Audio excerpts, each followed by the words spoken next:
Y is recorded in front of a live studio audience. Like all the pictures, they don't look as like dated 70s dude as I would have thought. Right. Like he looks of that era, but not dated. Like he's really handsome. Diane Does loves him.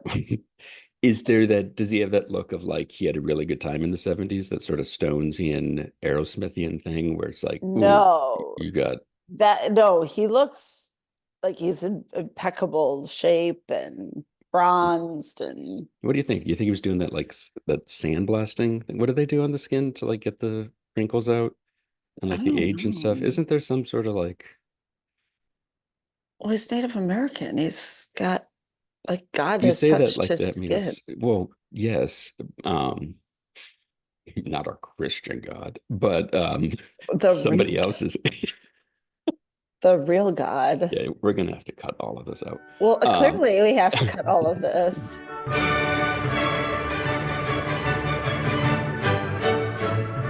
This is Why, with your hosts, Heidi Hedquist and Luke Poling. the job, the career of ringmastering, how does one get into that? Is it you are called? Because looking at your resume, you've done some amazing things before you even got in the ring, quite literally. Was this something you always wanted to do? No, I mean it's one of those fascinating showbiz stories where you don't have this on a vision board or anything. It's like getting called up for the CIA, you know? And I just wanted to be a cop. And they're like, well, we think you should serve in the CIA. And so I was it was crazy. I was supposed to go to Europe and continue my studies in opera. And I needed to raise money. And so I was running around auditioning here, there, and everywhere. And I was auditioning for the Fireside Dinner Theater Christmas show out there in Fort Atkinson, Wisconsin. The audition was happening at NOLA Studios in New York City. The director was Phil McKinley. And unbeknownst to me, he was also directing Ringling Brothers. And in the midst of casting for their ringmaster. So I walk in there and I'll toot my own horn. I was hot because I'd been singing all summer. I just graduated from college and I was, my voice was really cooking. And I went in there and slayed. It was funny. And I just wanted the little gig at the dinner theater. And he was very impressed. He was funny about it. And then he called me that night and he had someone call me that evening to inform me I was cast and that they were curious to know if I would be interested in auditioning for Ringmaster of Ringling Brothers. And I thought it was like, I didn't think it was like the first thing that went through the few things that went through my mind when I heard that was like, I thought Ringmaster, that's going to be a hell of a pickup line. And, and then I was like, man, this is kind of strange. I said, yeah, Ringling Brothers. Of course, I knew about it growing up in New York City, going to Madison Square Garden. And they were really, really insistent that they wanted a singing ringmaster. That was their thing. They said, we need a singing ringmaster. And I'm going, okay, this music is obviously going to be honky dory. Boy, was I wrong. It was one of those great learning experiences and one of those great eye-opening experiences into how little I knew about circus and circus culture, like most of us. I had my apprehensions. I asked about the animals straight up, and they looked at me calmly and kind of smiled. And then they took me to their 200-acre estate where they would house the elephants and shut my mouth. I was like, oh, okay. I was like, I mean, it was really mind blowing. I was up against 30 other candidates for that job. And it was a thorough uh, series of auditions. Like I had auditioned 3 times. Um, you know, there was the initial, oh my goodness, I think I found him. And then I had to do a recording for the producer, Kenneth Fell. And then after that, I had to do another audition for the actual talent scout, the legendary Tim Holst, who was the guy they would like send all over the world 4 times a year, basically, looking for talent. And he flew into Wisconsin to hear me, to see it live.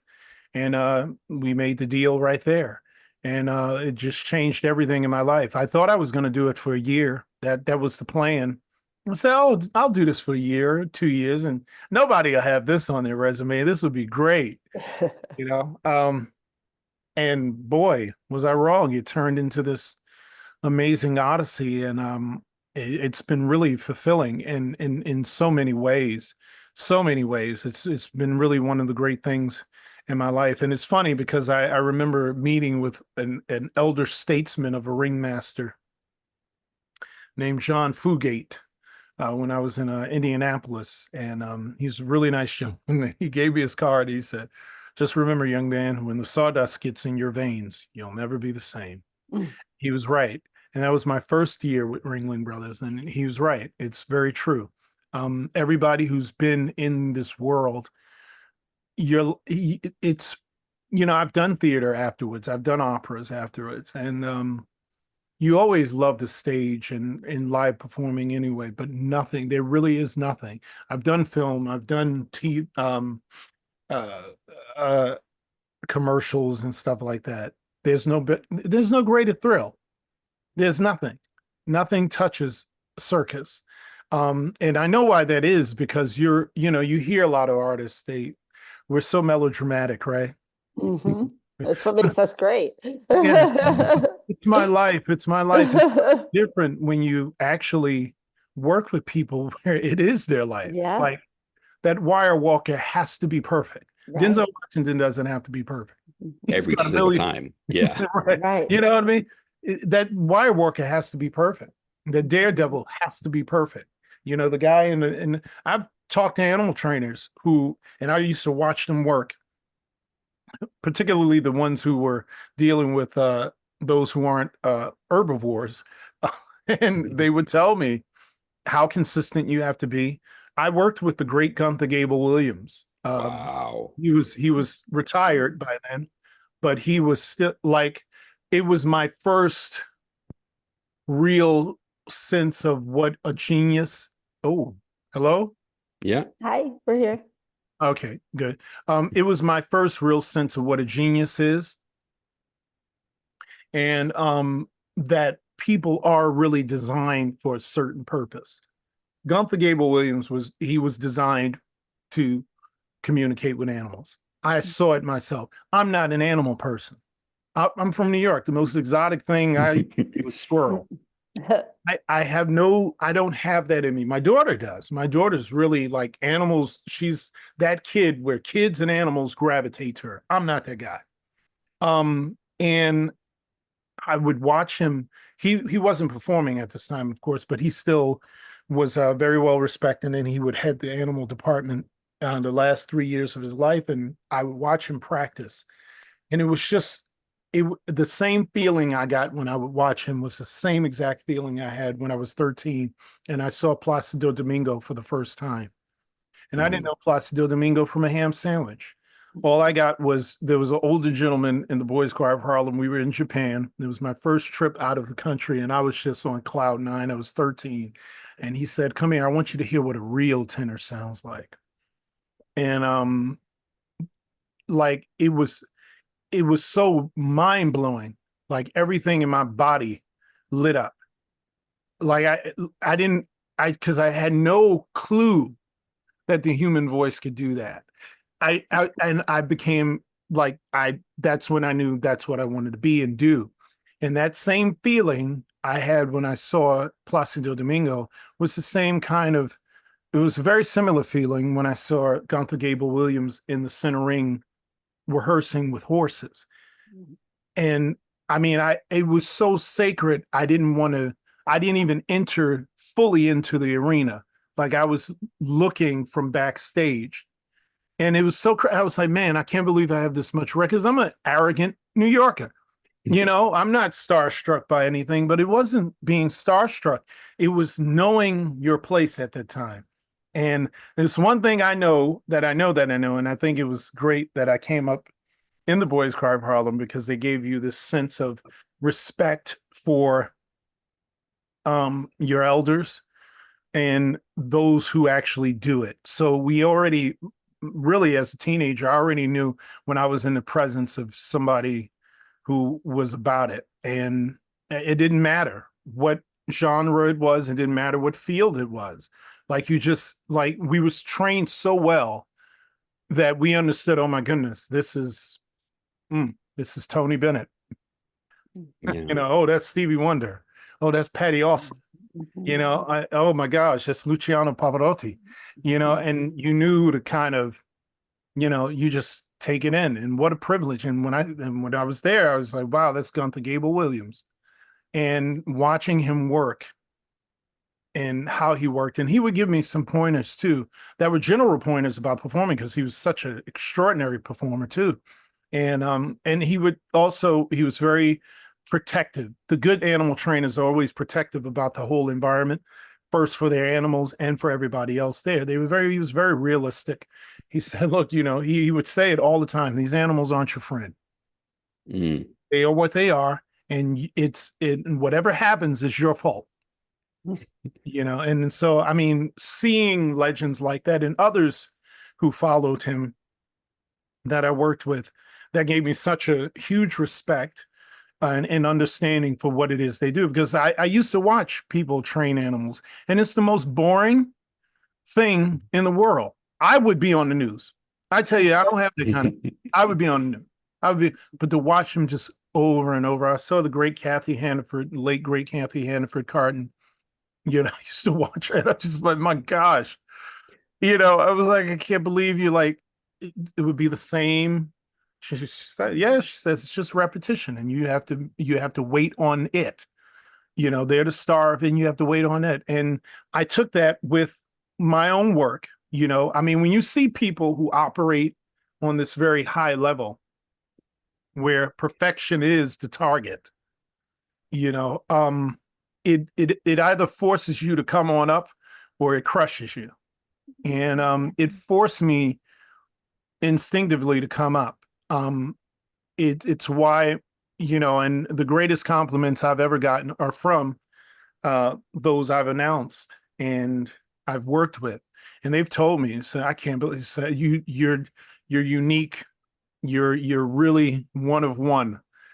I've had performers say it like this: look, I was dead tired, and the way you announced me forced me to have to be what I have to be, because To live up to what you're telling everyone that you are. Yeah, and so then you understand the synergy of circus, because everything informs the other.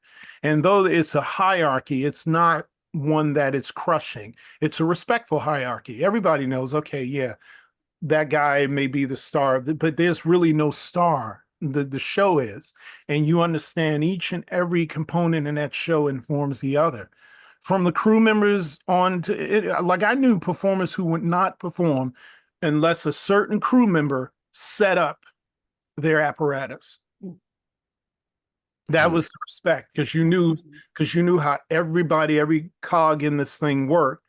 And so there was no time in there, and still until this day, there's no time to, cast your eye down upon somebody.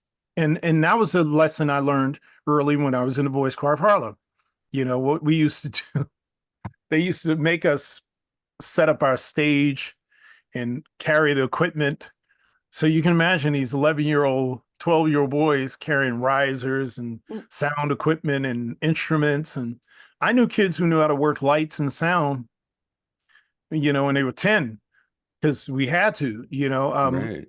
and they did that on purpose, because they did not want us to be those kind of artists who had their nose up, believing that we were above those who were actually building what we were going to perform on. And that was very important. Even when we used to go to hotels, the late great Dr. Walter J. Turnbull, the founder of boys choir, was not shy about telling us, listen, if we get kicked out of this hotel, you're not going to make it home. And he said that because No pressure. right, yeah, he was like, listen, he said, just because just because they have a housekeeping staff doesn't mean you have to be Banshees, you know. Because he would tell us about these. We always hear those stories about pop stars and rock stars who go into these hotels and turn them into Sodom and Gomorrah and leave it, And his thing was, first of all, you're representing yourself. You're representing your whole community. You're representing your country. If we're out of the country, you're representing Harlem community. You're representing your family. And you're also, it's how it's a form of respect, and that followed in everywhere where, wherever there were servicemen and women, if it was a restaurant, whatever, it was not unusual for us to actually, could you imagine 40 boys venturing into a restaurant, teenagers? If you're the staff, you probably are going to get nervous. Mm-hmm. Because you just kind of assume these kids are going to be. They don't know how to behave in a restaurant.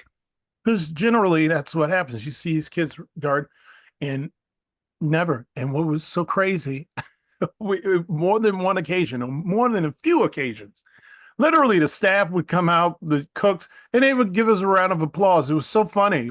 Sometimes they give us stuff for free because it was just like, oh my gosh, we were so nervous. We thought you were, but my goodness, they're so well behaved. It's just the job is so interesting because of is even to hear you describe it.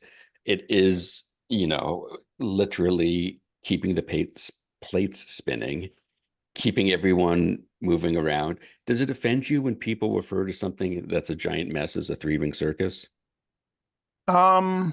Yes, it does. It does. I would love to. I would love to be one of those people. No, I'm not. No, it does. Yeah. I was finding myself actually responding to some of these news casters on social media because I was always throughout the election season you hear that constantly. Mm-hmm. And a lot of circus folks have responded to it because it like, you get sick of it because in my mind, I'm like, you would be so lucky. Right. You would be so lucky. You would be so lucky if your representative was a clown because he'd have empathy. Right. And he'd actually have tools. Clowns have a spectacular way of, they're just so equipped. They're equipped. And if they don't have it, they will make it up. But I think so true. Yeah, the heart of clowning is empathy. Because it's kind of bringing the human experience back down to earth and making light of it, yet holding on to the sacredness of it and showing you it's okay to, let loose and laugh a little and not take yourself so seriously. But it's particularly magical when you see clowns. I've always seen clowns who are able to break through, especially like with children who have, let's say they're autistic children. I've seen it all the time. It's really the most amazing thing. Certain clowns know how to break through that. And that's a particular gift. I would love for our government to run like a circus. I'd love our society because we would recognize very quickly the absurdity of the isms and the phobias.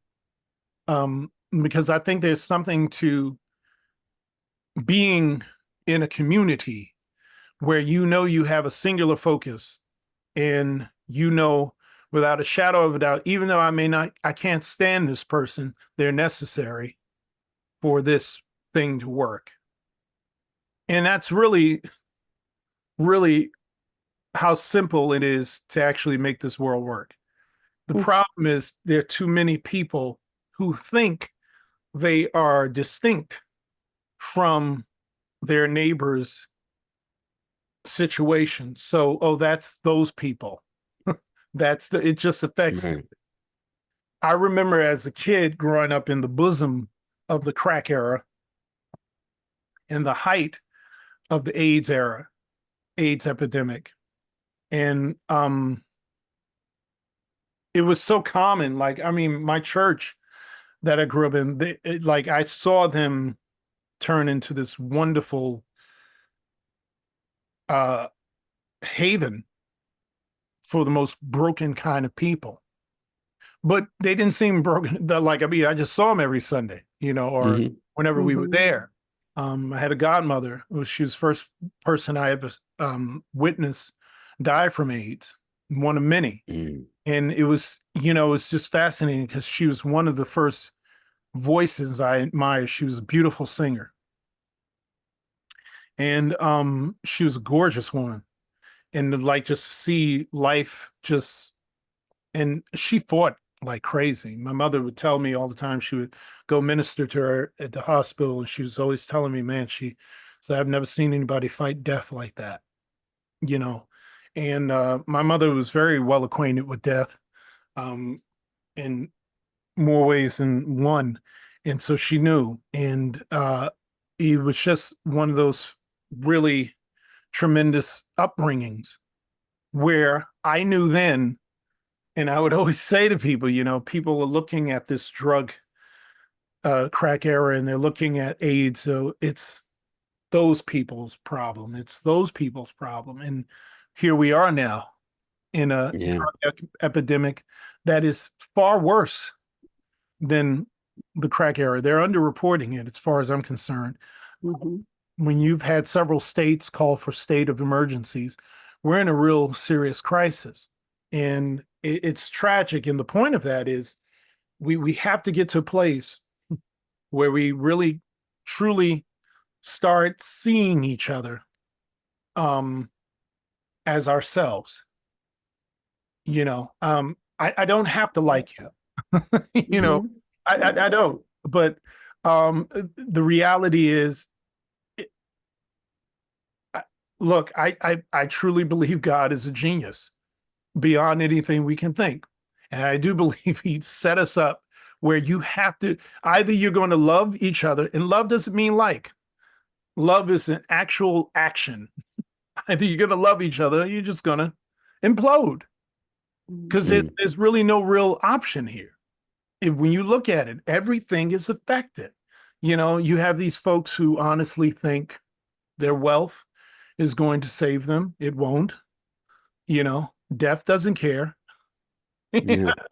A disaster, natural disasters do not care.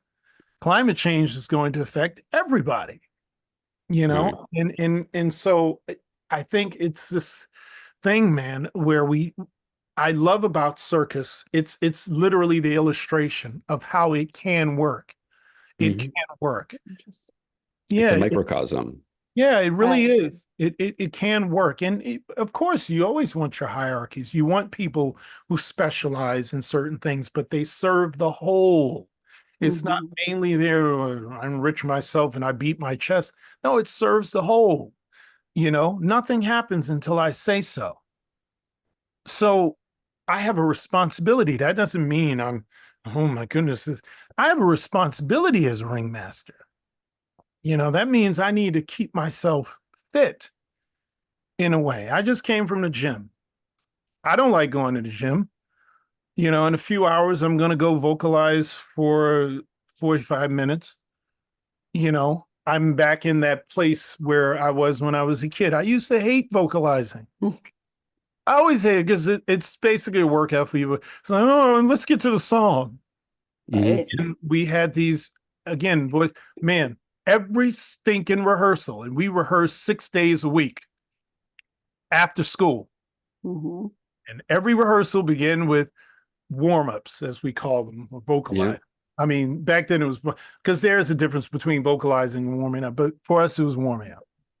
And I mean, we dreaded it, but yeah, every day. And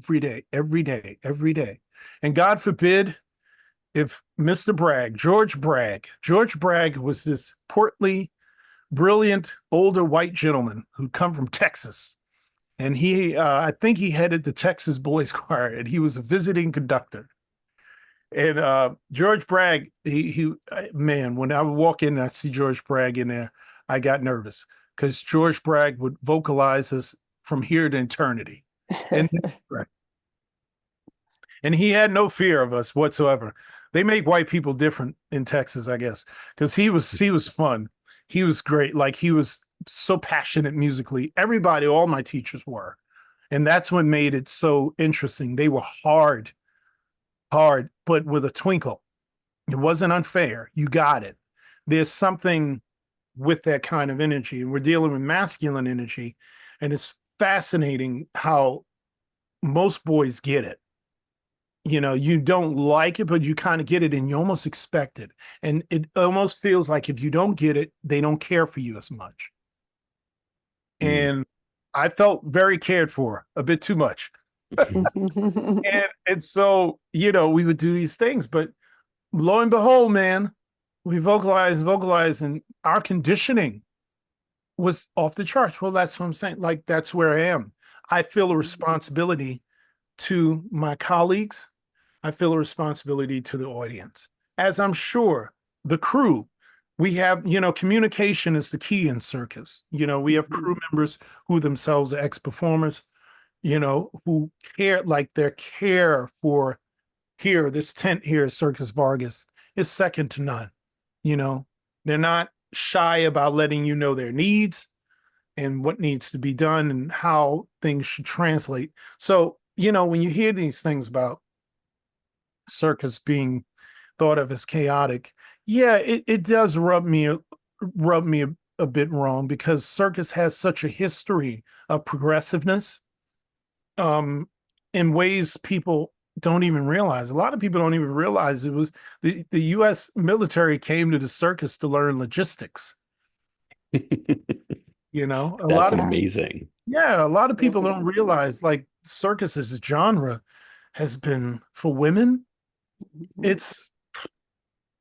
it like, and honestly, I'll open up to you. Circus healed me from my own misogyny. I didn't, because you don't know you're those things. Misogyny is like a virus, like racism is a virus. And I always try to tell people we have to have a little grace, and we have to be able to self-reflect. Just because you have the virus doesn't mean you're intentionally that. It just means there are certain things in our environment that are so that you just pick up on them. And being around circus women, it's hard to maintain this idea of her ever being anywhere beneath you. You almost have to resist the idea of exalting her. You know, because I mean, it's fascinating to watch. And we're talking about completely liberated women who own shows, who run shows there. I mean, legend has it that there are a number of gentlemen who would take their wives' names because she had the bigger name. It was just better for business, you know? And so things like that. I mean, this was the industry that was among the first to hire ex-slaves and protect them.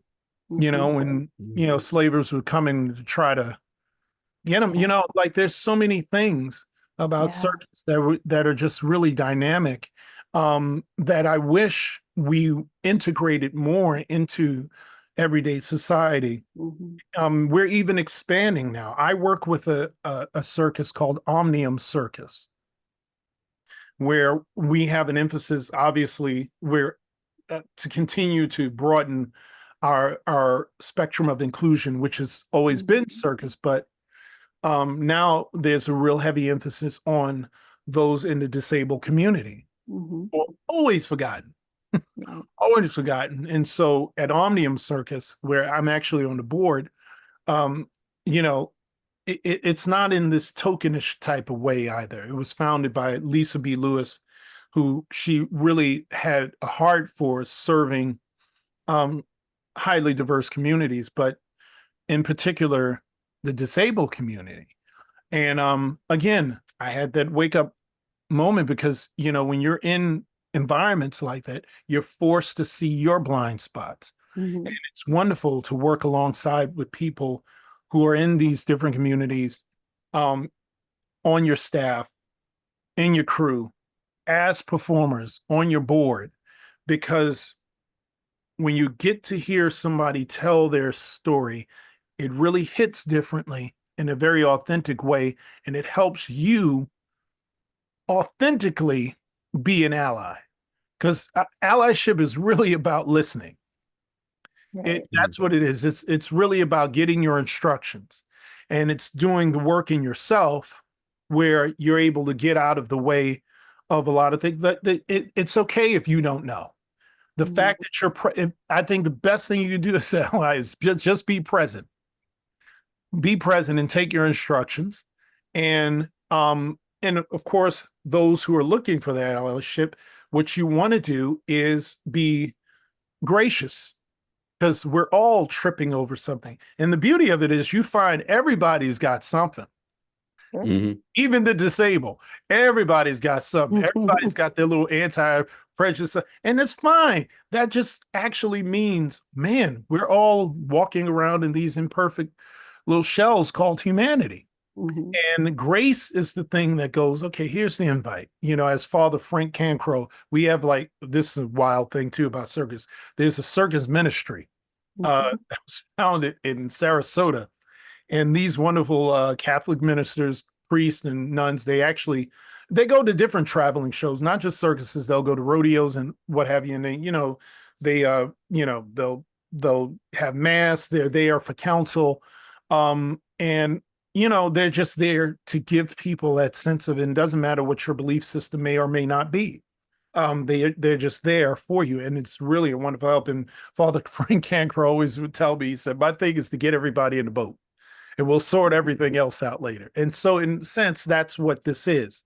It's taking the chance in this human story, a very human story, and being bold enough to find your place, whatever it is, and being humble enough to listen, and even more humble enough to see, okay, what I'm actually missing, or what I've allowed in me that maybe I didn't realize was there, because that's how you get well. I mean, that's what happens. Yeah, I have these symptoms. Don't deny them.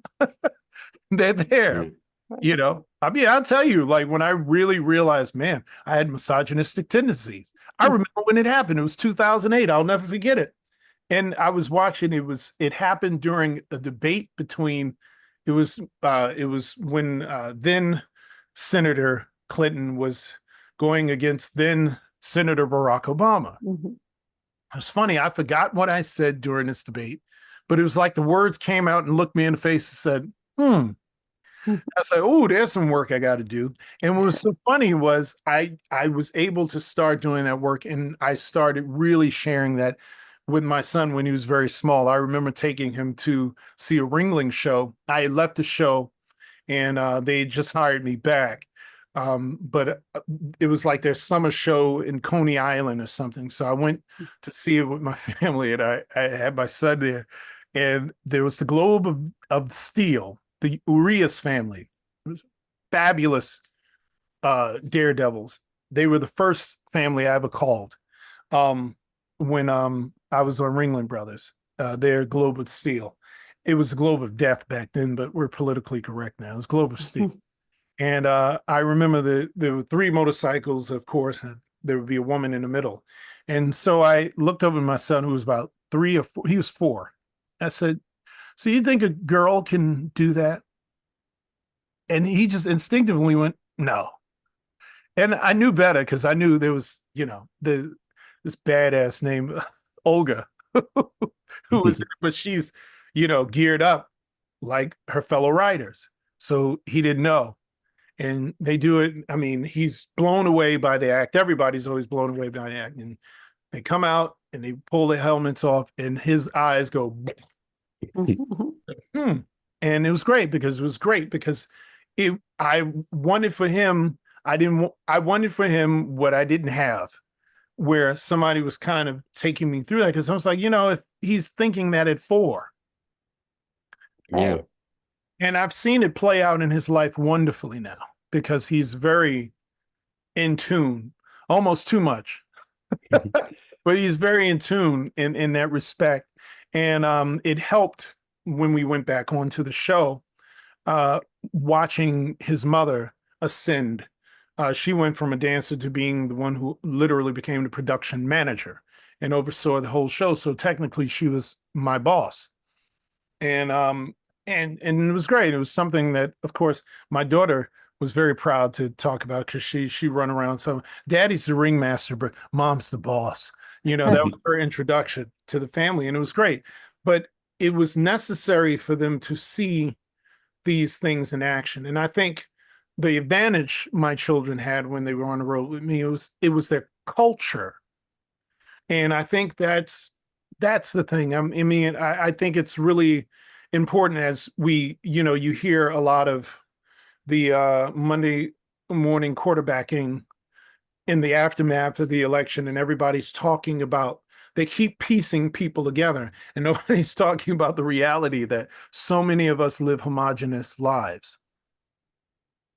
And we don't get outside our little square box. And so you have all of these conspiracy theories about people and things you just don't know because it's not your culture. You're not in it. And I think there's a real, that's the big critical challenge, I think, for America especially, is not to become isolationist, because that's what we're hearing. That's what's brewing is isolationism. And that's speared, that's the offspring of fear. I don't know, so I'm gonna go into my little box. I think this little brown person from some country I can't even pronounce is taking something from me. That's what I heard. And everything is what I heard, despite the fact that we live in the greatest information age in the history of humanity. Yeah. And we're dumber than ever. It's fascinating.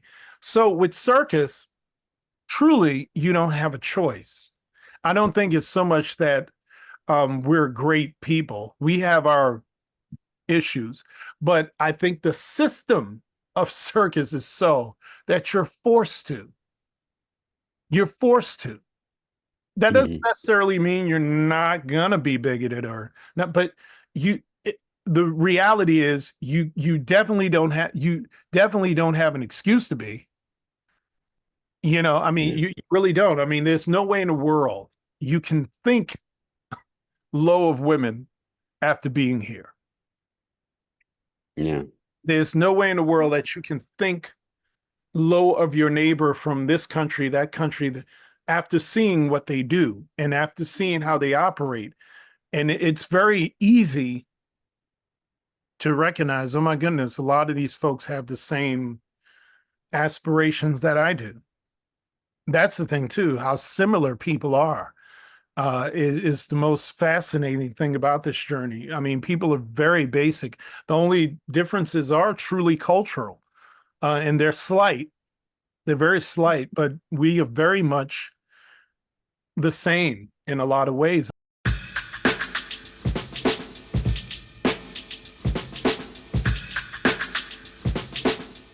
Johnathan and Circus Vargas are wrapping up their season this week, but they're going to be out next year. For more information, check out their website, circusvargas.com. Why the Podcast is produced by the Professional Production Company.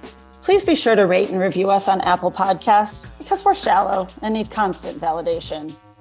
For more information, you can check out our website, whythepodcast.com. And like everyone else, we're on Facebook, Twitter, and Instagram. Today's show was recorded and produced by Heidi Hedquist and myself from our world headquarters located on the second floor of the professional office building, centrally located downtown. Our reluctant executive producers are John Sauvé and Sandy Stone. Our willing producers are Rachel Allen and Randy Jeanette. Our intern is Zach Jackson. This one's for Philippe. Thanks for joining us. Flash, we're coming home.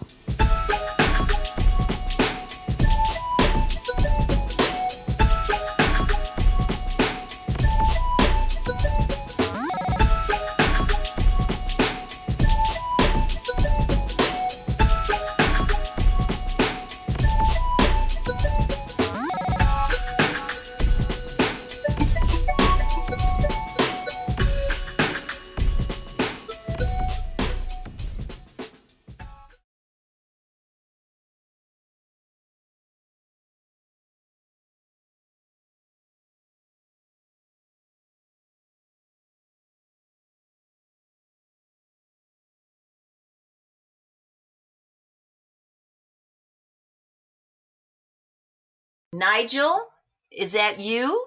Are you here, Nigel?